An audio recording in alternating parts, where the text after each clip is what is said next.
देश का सबसे बड़ा सदन संसद, जहां पर लोकसभा की कार्यवाही अब अनिश्चितकाल के लिए स्थगित कर दी गई है। दरअसल मामला जो है पॉलिटिकल है। दरअसल जिस तरीके से पिछले दिनों केंद्रीय गृह मंत्री अमित शाह के द्वारा अंबेडकर को लेकर एक बयान दिया गया, उसके बाद भारतीय जनता पार्टी के विरोध में कांग्रेस पार्टी उतर आई। लेकिन पिछले दिनों संसद के गेट पर हुई झड़प में, जिसमें कई सारे भारतीय जनता पार्टी के सांसदों को चोटें आईं, ऐसे में उस मामले को लेकर अब जो है भारतीय जनता पार्टी ने आज शुक्रवार को मोर्चा खोल दिया। दरअसल शुक्रवार को संसद भवन के बाहर ही भारतीय जनता पार्टी के तमाम सांसद, राज्यसभा से लेकर लोकसभा के सांसद मौके पर पहुंचे और उन्होंने राहुल गांधी माफी मांगो और राहुल गांधी इस्तीफा दो के नारे लगाए। आप इन तस्वीरों में देखेंगे कि किस तरीके से भारतीय जनता पार्टी के तमाम सांसद और मंत्री संसद भवन के बाहर प्रदर्शन कर रहे थे। ऐसे में उन तमाम सांसदों में जहां एक तरफ अनुराग ठाकुर थे, तो दूसरी तरफ भारतीय जनता पार्टी के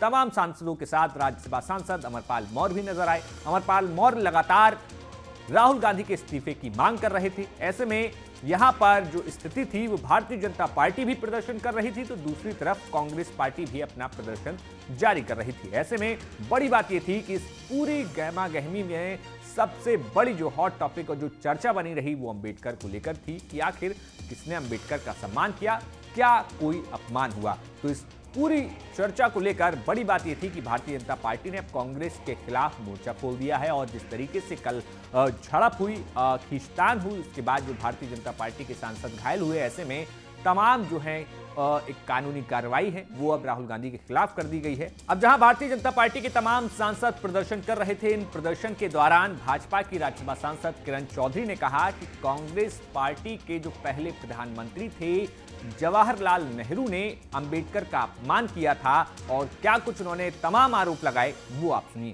अंबेडकर जी के प्रति कितनी क्या भावनाएं हैं इनकी, कि मतलब अंबेडकर जी को आप उनके लेवल पे ले आए हैं, जो इतना नेता जो हुए हैं, जिन्होंने संविधान के जो निर्माता हैं, जो पूजनीय हैं सारे हमारे पूरे हिंदुस्तान के अंदर, आज जो है उनको इस लेवल पे आप लेकर आ रहे हो, तो आप समझ सकते हो इनकी मानसिकता क्या है। तो ये कांग्रेस का तो पूरी तरह से खोखलापन आ गया है और इनको खुद ही नहीं समझ में आती है बात क्या कर रहे हैं।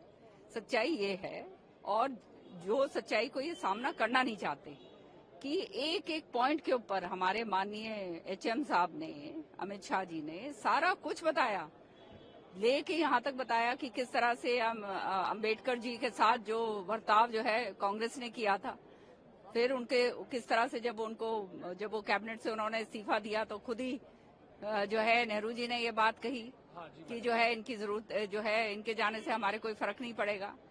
अब ये इस तरह की बातें जो हैं, जो सत्य जो है, जो आज तक सारा छुपा हुआ था, वो सत्य सारा का सारा पूरा पब्लिक डोमेन में आ गया है और अब केवल राजनीतिक रोटियां सेकने के लिए ये सारी बातें करी जा रही हैं। इससे ज्यादा और क्या दुर्भाग्य होगा। अब जहां किरण चौधरी ने कांग्रेस पर हमला बोला, तो वहीं भारतीय जनता पार्टी के फायरब्रांड नेता सुधांशु त्रिवेदी भी कहां पीछे रहने वाले थे। सुधांशु त्रिवेदी ने कहा कि कांग्रेस सांसद और नेताओं का एजेंडा संसद में अव्यवस्था फैलाना था और असमंजस की स्थिति पैदा करना था और वो इसीलिए संसद में आए थे। आप सब लोगों ने बात देखी कि हम लोग मकर द्वार पे प्रदर्शन कर रहे थे और उधर से विपक्ष के लोग आए और सीधे भाजपा सांसदों और एनडीए सांसदों की भीड़ में आकर घुस गए। कोई अव्यवस्था उत्पन्न करना उनका मंतव्य नजर आ रहा है, क्योंकि सबने देखा कौन अपनी जगह खड़ा था, कौन बाहर से आके अंदर आया। यदि उन्हें अंदर जाना था तो जैसे उनका परसों प्रदर्शन हो रहा था, हम लोग किनारे से अंदर जा रहे थे, वो जा सकते थे। आप देखिए कि हर द्वार के ऊपर एक रैंप भी बना हुआ है, यानी अगर आप सीढ़ी से न जाना चाहें तो बगल से दोनों तरफ से एक रास्ते हैं, वहां से न जाकर सीधे आना।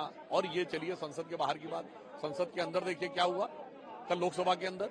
उससे पहले राज्यसभा में माइक तोड़े जा चुके हैं, किताब फेंकी जा चुकी है, टेबल के ऊपर नृत्य किया जा चुका है। तो सदन के अंदर या सदन के बाहर कांग्रेस का एक ही सिद्धांत है कि कोई सूरत बदलना मेरा मकसद नहीं है, मेरा मकसद है कि हर कदम पे हंगामा होना चाहिए। अब जहां कांग्रेस पर तमाम सांसदों ने हमला किया, तो वहीं दूसरी तरफ भाजपा सांसद जगदंबिका पाल ने भी कहा कि कांग्रेस के 60 साल का इतिहास बाबा साहब के अपमान से भरा हुआ है। कांग्रेस के शासनकाल में ही बाबा साहब को जो है अपने कानून मंत्री के पद से इस्तीफा देना पड़ा था। सुनिए क्या कुछ जगदंबिका पाल ने अपने इस बयान में कहा। सवाल है कि इस लोकतंत्र के सर्वोच्च मंदिर पर जिस तरह से वो इस संसद का अपमान कर रहे हैं, कल उनके कांग्रेस के सांसदों ने जिस तरह से मकर द्वार पे गुंडागर्दी किया, जिस तरह से हिंसा किया, जिस तरह से खुद leader of opposition Rahul Gandhi ने हमारे 2 सांसदों को धक्का दिया, उड़ीसा के प्रताप सारंगी जी हों या फरुखाबाद के मुकेश राजपूत जी, और वो दोनों लोग हॉस्पिटलाइज हों, तो लोकतंत्र में हिंसा की जगह है, उनको शर्मसार होना चाहिए। और इसके बावजूद भी एक तरफ पूरी उनकी पार्टी पिछले 60 वर्षों से अपमान करती रही बाबा साहब का। आपने देखा नेहरू के मंत्रिमंडल से किसने इस्तीफा दिया, मजबूर होकर के उनको बाध्य होकर के इस्तीफा देना पड़ा, क्योंकि दलितों की उपेक्षा नेहरू कर रहे थे। फिर उनका चुनाव में विरोध किया कांग्रेस पार्टी ने, नेहरू किया, भारत रत्न नहीं दिया। और दूसरी तरफ आज इस लोकतंत्र पे भी प्रहार हो रहा, आदिवासी बेटी के साथ अपमान हुआ है। हम निश्चित तौर से माफी मांगे और उन्हें तो नैतिकता हो तो इस्तीफा देना चाहिए।